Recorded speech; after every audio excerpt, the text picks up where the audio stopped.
구약의 그 선지자들이 활동한 시대는 대부분 영적으로 힘든 시절입니다. 그 역설적으로요, 좀 선지자들이 많이 활동한 시대일수록 문제가 많을까요, 적을까요? 문제가 많습니다. 우리 선지자들이 활동 많이 하면은 시대가 참 영적으로 바로 서 있는 시대이겠거니 이런 생각을 많이 하잖아요.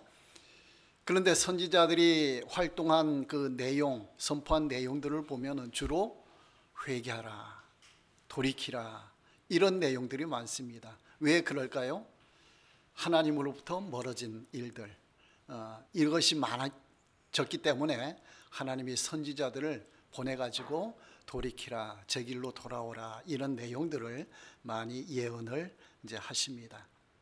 그러니까 주로 구약 성경에 보면은 북이스라엘과 남유다가 멸망할 때, 멸망한다는 것은 죄악이 어느 정도 찼다는 거죠. 찼을 때 하나님이 징계 또는 심판을 하시잖아요. 그러니까 그 당시에 선지자들이 많이 등장을 하고 활동을 했습니다. 그 대표적인 이제 선지자가 그 이사야 선지자가 되잖아요. 이사야 선지자는 북쪽 이스라엘이 아수르에게 멸망하기 전후 시기적으로는 그렇게 활동을 했습니다. 그러니까 예언 내용은 주로 남유다에 관해서 그리고 북이스라엘에 관해서 예언을 했는데요. 이제 돌이키라, 회개하라 그런 선포를 했습니다. 그리고 예레미야 선지자가 있죠. 예레미야 선지자는 남유다가 바벨론에게 그 멸망하는 시절, 멸망하기 전부터 멸망한 직후까지 그 예언 활동을 했던 선지자입니다. 그러나 예루살렘이 멸망하는 것을 직접 눈으로 본 거예요. 그리고 예레미야 선지자도 바벨론에게 포로로 붙잡혀 가다가 중간에 풀려났어요. 그런 경험이 있습니다. 그러니까 멸망하는 것을 보고 예언 활동을 했으니까 얼마나 마음이 답답하겠어요. 안타깝겠어요. 눈물을 많이 흘린 거예요. 그래서 예레미야를 눈물의 선지자다 이렇게 이제 칭하기도 합니다. 그 선지자들이 기록한 성경을 선지서들이라고 하죠. 이사야부터 말라기 끝까지 선지서들이에요. 그 선지서들 내용 보면은 크게 두 부분으로 나누어져 있습니다. 그 심판과 회복이에요. 그 전반부에는 심판이 기록되어 있고 후반부에는 그 회복이 기록되어 있습니다. 자, 예를 들면은 이사야서는 몇 장인지 아세요? 66장이에요. 성경이 몇 권이죠? 66권. 한 권으로 묶여 있지만은 창세기부터 요한계시록까지 66권이에요. 그런데 희한하게 이사야서 전반부 1장부터 39장까지 구약 성경이 몇 권이에요? 39권이에요. 그러니까 이사야서가 39장까지는 주로 심판에 관한 내용이 나와요. 그리고 40장부터 66장까지는 회복에 관한 내용이 나와요. 그 이사야서 끝부분 가면은 요한계시록하고 비슷한 내용이 나오고요. 40장 회복에 관한 내용 나오는 거 보면은 마치 복음서를 보는 것 같아요. 신약성경 마태복음 보는 것처럼 그런 복음의 내용, 회복의 내용이 나오고 있어요. 그러니까 이 선지자들이 전반부에는 심판, 후반부에는 회복, 이 내용을 주로 기록하고 있다라는 거예요.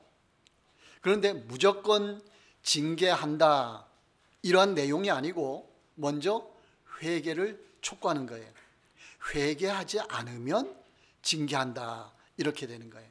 자, 선지서들을 우리가 예언서라, 예언한다라고 했죠.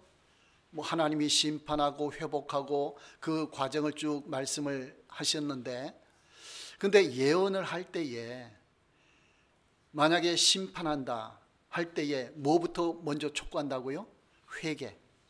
회개하라. 회개하지 않으면 이렇게 심판을 당한다 이런 내용이거든요. 그러면 만약에 이 사람들이 그 말씀을 듣고 회개하면은 심판이 임할까요? 임하지 않을까요? 임하지 않는 거예요. 그러니까 하나님의 예언은, 선지자들을 통한 예언은 우리가 어떻게 대응하느냐에 따라서 그대로 이루어지기도 하고 방향이 달라지기도 하고 그렇게 되는 거예요. 자, 니느웨 성에 가서 요나 선지자가 그 활동했죠. 회개하지 않으면 심판이 임할 것이다. 근데 그 니느웨 백성들이 다 회개를 했어요. 심판이 임했어요? 안 임했어요? 임하지 않았던 거예요.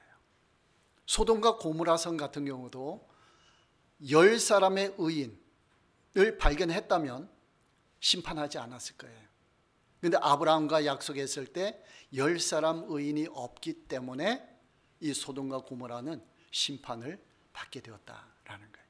그러니까 하나님의 예언은 이런 성격이 있다는 것을 알아야 돼요. 우리가 그 말씀에 어떻게 대응하느냐에 따라서 하나님의 그 말씀이 그대로 이루어지기도 하고 다른 방향으로 가기도 하고 그렇게 된다라는 거예요. 그런 의미에서 이 하나님의 예언 말씀은 차이가 있어요. 그러니까 우리가 하나님 말씀대로 잘 살아가면은 또 다른 하나님의 그 예언적인 말씀이라든가 이런 게 필요할까요? 안 할까요? 필요하지 않아요. 말씀대로만 살아가면은 그게 하나님이 원하시는 길이에요. 또 다르게 하나님의 음성 듣는다 그럴 필요가 없는 거예요. 그냥 말씀대로 살아가요. 그러면 하나님이 길을 열어주신다라는 거예요. 그러니까 하나님의 마음에 맞춰서 그렇게 살아가면은 우리가 이렇게 가든 저렇게 가든 하나님이 원하시는 길이 되는 거예요. 우리가 범죄하지 않고 하나님 마음에 맞춰서 하나님의 뜻에 따라서 그렇게 가려고 애를 쓰는 마음으로 가는 거예요. 그런데 앞길이 어떻게 열릴까 답답할 수도 있잖아요. 그때 뭔가 음성 듣고 싶어서 막 그러잖아요. 그때에도 그냥 말씀 따라서 추진하시면 돼요. 물론 하나님이 길을 어떻게 열어주시고 사인도 주시고 그렇게 하시지만은 일반적으로는 그냥 하나님의 뜻에 따라 내가 하나님 말씀 따라 살아가고 하나님 마음에 맞춰 살아가고 그렇게 해서 계속 살아가다 보면은 하나님이 우리가 걸음 갈 때마다 길을 열어주신다라는 거예요. 이 마음의 위안이 되고 답답한 마음이 다 사라지는 거예요. 그렇게 신앙생활을 하게 되면. 자, 하나님은 징계한다라는 그 표현을 쓰시면서도 징계받을 자에게 먼저 회개의 기회를 주시죠. 이것이 바로 하나님의 사랑이에요. 그 하나님은 무자비하게 징계하시는 분이 아니에요. 참다가 어느 임계점 한계에 도달할 때 심판하시는 것이지 한 가지 잘못했다고 무조건 심판하고 한 가지 잘못했다고 심판하고 그럼 우리 중에 살아남을 사람이 있어요? 없어요? 없어요. 우리는 지금 살아남고 살아가는 상황이 하나님이 우리를 사랑하시기 때문에 가능한 거예요. 그러니까 우리가 잘못한 것대로 마음에 잘못하는 것도 많이 있잖아요. 그것대로 하나님이 우리 그때마다 징계하시고 심판하신다면은 우리는 살아남지 못하는 거예요. 하나님이 아직도 우리를 참고 기다리시고 사랑으로 우리를 인도하고 계신다라는 거예요. 자, 하나님이 회개를 기다리다가 회개하지 않아서 징계를 내려요. 징계를 내리더라도 하나님은 징계한다고 해서 그걸로 다 끝내는 게 아니에요. 이제 너하고 나하고는 끝이다. 이게 아니에요. 하나님은 징계하는 가운데도 하나님이 회복의 길을 열어놓으셔요. 이게 또한 하나님의 사랑인 거예요. 그러니까 징계를 하면서도 우리는 그 요소에 하나님이 우리를 사랑하신다는 것을 우리는 깨달을 수 있고 체험할 수가 있다라는 거예요. 그러니까 하나님이 하시는 모든 일에는 항상 하나님의 사랑이 배경에 있는 거예요. 그 바탕에 깔려 있는 거예요. 그래서 하나님의 사랑을 그 징계하더라도 하나님이 사랑하시는데 이런 것을 이제 표현할 때 사랑의 징계다 이렇게 이제 표현할 수가 있다라는 거예요. 그러니까 징계도 하나님이 사랑하시기 때문이다. 이렇게 된다라는 거예요. 자, 이스라엘 백성에게는 네 가지 길이 열려 있습니다. 선지자들의 예언을 통해서, 자, 징계에 대한 예언이죠. 회개하지 않으면, 돌이키지 않으면 징계에 들어간다, 그런 말씀이에요. 그러니까 네 가지 길이 있어요. 이스라엘 백성은 반응이, 징계를 받기 전에 말씀을 듣고 돌이킬 것인가, 또 아니면은 징계를 받은 후에 돌이킬 것인가, 또 세 번째는 징계를 받고도 돌이키지 않을 것인가, 이런 길도 있어요. 만약에 이렇게 되면 하나님이 어떻게 하실까요? 징계가 심판으로 가는 거예요. 멸망으로 가는 거예요. 소돔 고모라처럼 그렇게 되는 거예요. 자, 그런데 가장 좋은 길이 있어요. 네 번째 길. 가장 좋은 길은 처음부터 범죄하지 않고 하나님 말씀대로 살아가는 거예요. 이게 가장 좋은 길이에요. 남유다가 멸망당했잖아요, 바벨론에게. 그런데 다니엘과 같은 경우는 남유다 전체 대부분이 우상숭배의 길로 들어갔지만 우상숭배하지 않았어요. 성경에 기록은 안 돼 있어요. 근데 어디서 보면 유추해 볼 수가 있어요? 이 다니엘이 바벨론 포로로 붙잡혀 갔잖아요. 그래서 우상숭배 했어요, 안 했어요? 안 했어요. 절대 하지 않았어요.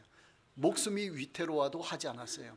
그걸 보면은 이 다니엘은 이스라엘 땅에 있을 때도 우상숭배하지 않았다. 다른 사람은 다 우상숭배했는데도 다니엘은 하지 않았다. 그 몇몇 사람들은 우상숭배하지 않았어요. 붙잡혀간 사람 중에 모르드게 있죠? 에스더의 외삼촌 모르드게도 우상숭배하지 않은 사람이에요. 이런 사람을 하나님은 특별하게 보호하시거든요. 그러니까 모르드게나 이 다니엘과 같은 사람은 우상숭배하지 않았음에도 남유다 전체 징계받을 때 같이 포로로 붙잡혀 갔어요. 억울하잖아요. 그런데 하나님이 억울하게 그냥 살고 끝내, 바벨론에서 생을 마감해, 그런 식으로 하지 않으시고 다니엘과 모르드게를 사용하시는 거예요. 하나님의 뜻대로 살아간 사람들은 심판이 임해도, 징계가 임해도 거기서 구해 주시는 거예요. 같은 포로로 붙잡혀 갔는데 다니엘은 바벨론에서 높은 관직, 고위 관직에 올라와서 평생 그렇게 역할을 하고 하나님의 뜻을 이루어 갔다라는 거예요. 이런 사람들을 성경에서는 남은 자다라고 표현하고 있어요. 남은 자, 남겨놓은 자, 하나님의 뜻을 이루기 위해서. 여러분도 남겨놓은 자가 되시기 바랍니다. 남은 자. 남은 자는 항상 소수의 사람이에요. 소수의 사람인데 하나님의 뜻을 철저하게 지키고 가는 거죠. 그 사람을 통해서 북이스라엘이 멸망당하고 남유다가 멸망당해도 이런 사람들을 통해서 회복을 시키는 거예요. 하나님의 역사를 계속 이어가는 거예요. 여러분들 교회가 어떻다, 나라 전체가 어떻다 하더라도 하나님께서는 남겨놓은 자가 있어요. 여러분, 남겨놓은 자에 포함되시기 바랍니다. 그 사람을 통해서 하나님이 역사를 이어가신다라는 거예요.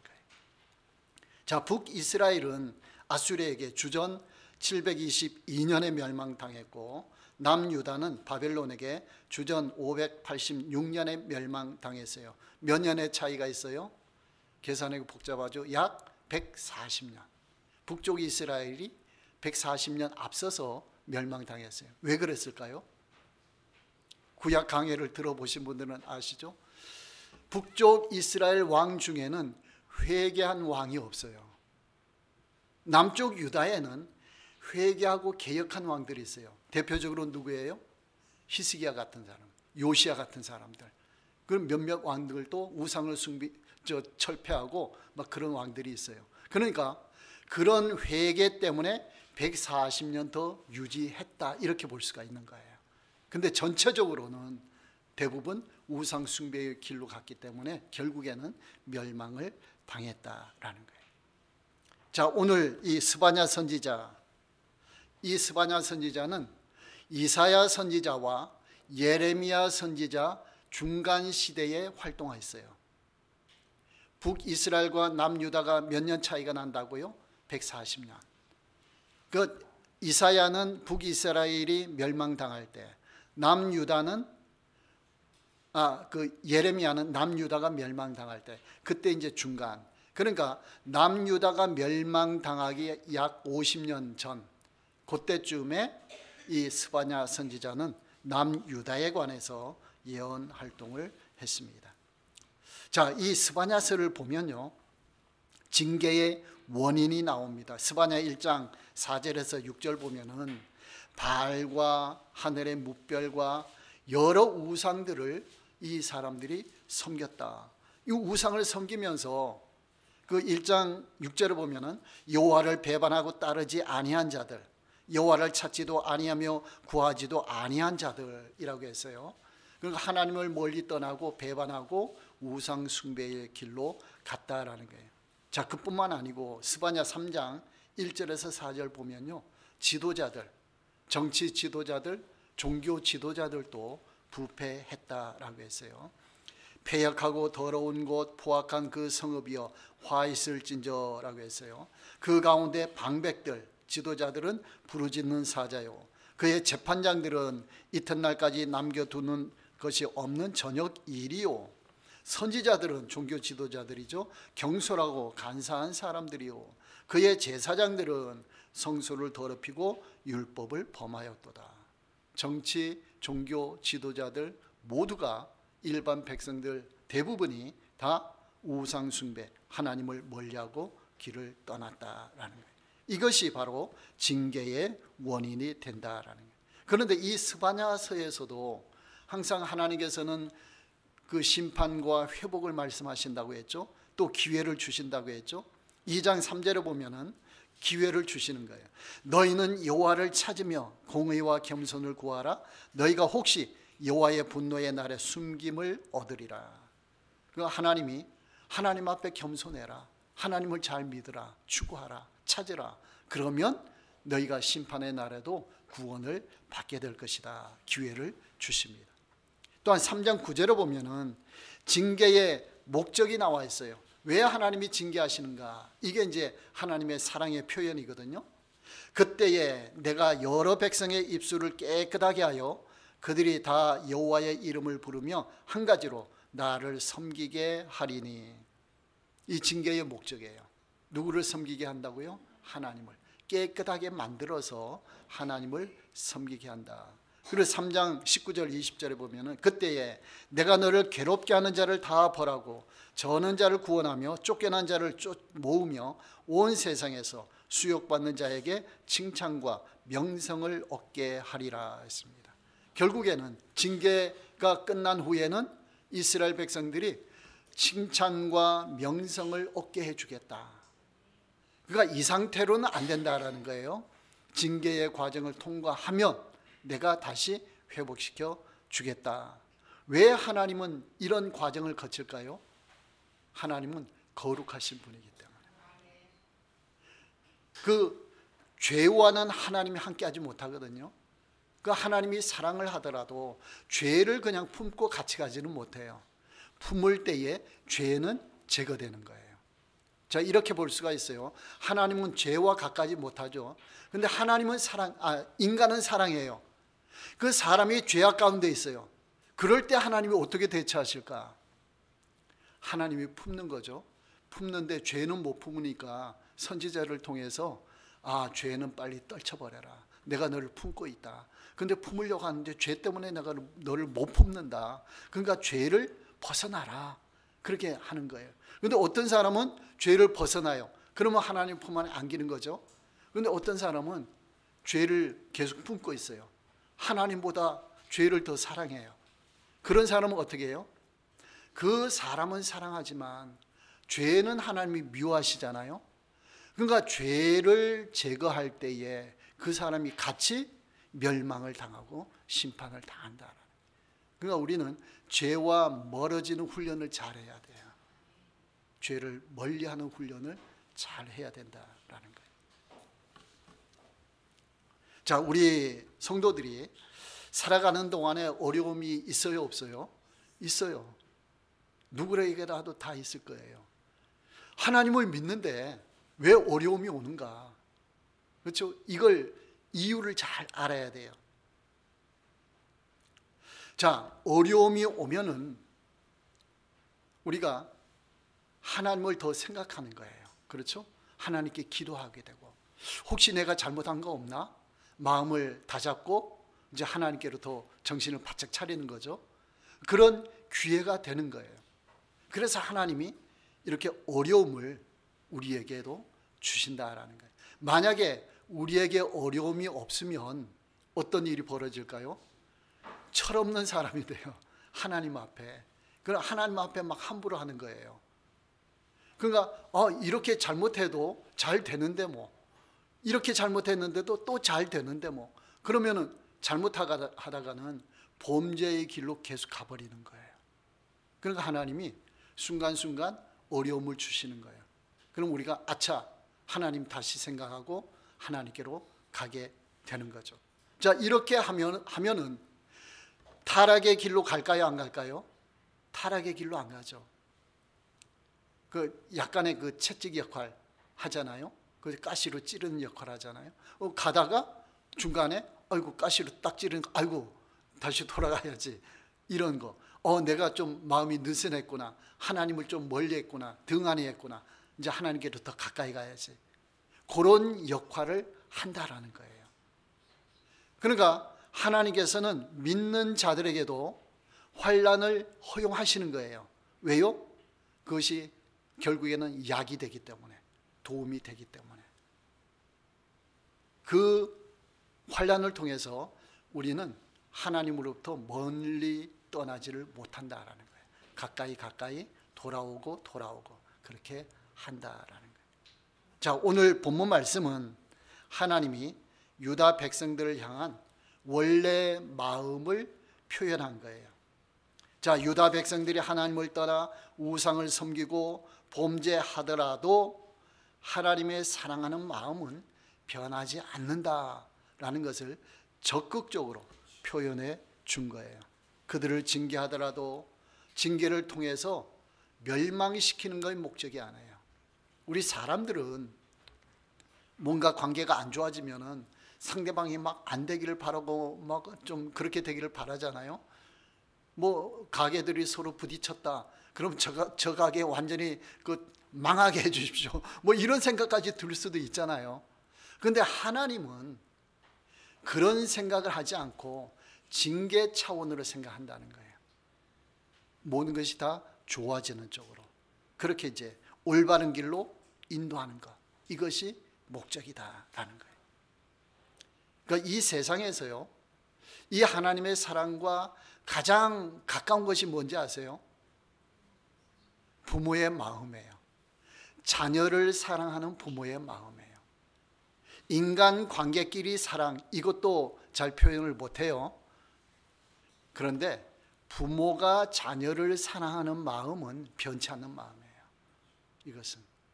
그러니까 물론 부족한 부분이 있어요, 부모도.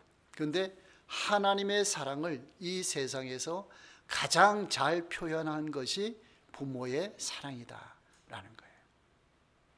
그런데 차이가 있어요. 하나님과 부모님은. 하나님은 전지전능하셔요. 모든 걸 다 해주실 수가 있어요. 그런데 부모님은 능력의 한계가 있어요. 마음은 있지만 해주질 못하는 거예요. 왜 하나님은 그렇게 한계를 정해주셨을까요? 부모님이 대신 자녀들을 능력 있게 잘 보살펴주면 좋잖아요. 그런데 한계가 있어요. 왜 그럴까요? 부모나 자녀나 누구를 바라보라고요? 하나님 바라보라. 너희는 하더라도 한계가 있다. 나를 따라와라. 나에게 기도하라. 나에게 와라. 이거예요, 결국에는. 그래서 하나님이 그렇게 한계를 정하셨다. 그러니까 우리는 살아가면서요, 우리의 능력으로 살아가도록 하나님이 능력을 부어주시지 않았어요. 그러니까 영적으로 능력 있는 사람들 많이 있었잖아요. 구약 성경에도 뭐 삼손 같은 그런 사람들 있었잖아요. 그런데 인간의 능력에는 한계가 있는 거예요. 하나님이 함께하지 않으면 능력이 소용이 없는 거예요. 그래서 우리 인간을 하나님께서는 아담이 타락한 이후에는 모든 인간에게 은혜를 베풀어 주시는 거예요. 은혜를 베풀어 주셔서 은혜로 살아가야 돼요. 은혜가 없으면 우리는 힘이 모자라는 거예요. 못 살아가요. 그러니까 하나님께 항상 은혜. 내가 신앙이 좋잖아요. 막 한창 신앙이 좋을 때도 있잖아요. 은혜 충만할 때. 그때도 하나님을 의지해야지. 까딱 하나님 손 놓고 나 혼자 잘났다고 하다 보면 어느 순간에 곤두박질 치는 거예요. 하나님 멀리 떠나는 거예요. 그래서 이단들이 생기는 거예요. 이단들이. 그래서 생기는 거예요. 그러니까 우리는 항상 하나님 앞에 겸손해야 된다. 언제까지 겸손해야 돼요? 천국 갈 때까지. 천국 갈 때까지. 하나님 내 손 붙잡고 가십시오. 평생. 목사 한다고 해서 안전할까요? 목사하니까 괜찮아. 그게 아니에요. 더 긴장해야 돼요. 더 하나님 앞에 머리 숙이고 겸손해야 되는 거예요. 그래야 이 일을 감당해 나갈 수가 있다라는 거예요. 자, 그러니까 우리는 항상 하나님을 의지하고 가야 된다. 자, 오늘 이 본문 말씀, 너의 하나님 여호와가 너의 가운데에 계시니, 너의 가운데에 계신다라는 표현은 이게 단수거든요. 너 가운데 그러면은 어딜까요? 우리 속에, 마음 속에 계시는 거예요. 또 복수형도 있어요. 너희들 중에 계신다. 그러니까 하나님이 함께 하신다. 임마누엘이잖아. 그것이 우리 함께 계시기 때문에 그거예요. 그는 구원을 베푸실 전능자시라. 그가 너로 말미암아 기쁨을 이기지 못하시며, 기쁨을 이기지 못해요. 기쁨이 충만한 거죠. 너무나 기뻐가지고, 너무나 기쁘면 눈물이 나오죠. 너무나 기쁘면 그냥 웃는 정도가 아니에요. 이기지 못하는 거예요. 기쁨을. 너를 잠잠히 사랑하시며. 여러분, 갓난 애기들, 숨 새록새록 쉬고 누워 자는 애기들 보면서 잠잠히 사랑하죠. 엄마 아빠나 할머니 할아버지가 잠잠히 사랑해요. 그러니까 하나님이 우리를 그렇게 사랑하고 계신다라는 거예요. 너로 말미암아 즐거이 부르며 기뻐하시리라. 이 스바냐서에 나온 이 말씀이 지금 스바냐 선지자를 통해서 예언, 심판의 예언, 징계의 예언을 하시면서 그 중에 회복을 시켜주겠다. 징계 중에 내 마음은 이렇다라는 거예요. 그 부모가 자녀를 혼내잖아요. 옛날에 자녀를 매로 치잖아요. 근데 우는 거는 누가 울어요? 부모가 울어요. 자녀를 때리면서. 자녀는 아파서, 몸이 아파서 울지만 부모는 마음이 아파서 우는 거예요. 그렇죠? 이것이 하나님의 마음이다. 그러니까 이스라엘 백성들을 하나님이 그렇게 사랑하고 계신다라는 것. 이것이 하나님의 본심이에요. 그러니까 우리가 선지서를 읽고 하나님의 징계와 심판을 읽을 때에 이 하나님의 본심을 깨달아야 되는 거예요. 하나님의 본심을. 이것이 우리를 향한 하나님의 본래의 마음이다. 그러니까 징계라는 것은 하나님의 사랑에 비교하면 하나님 사랑의 또 다른 표현에 불과합니다.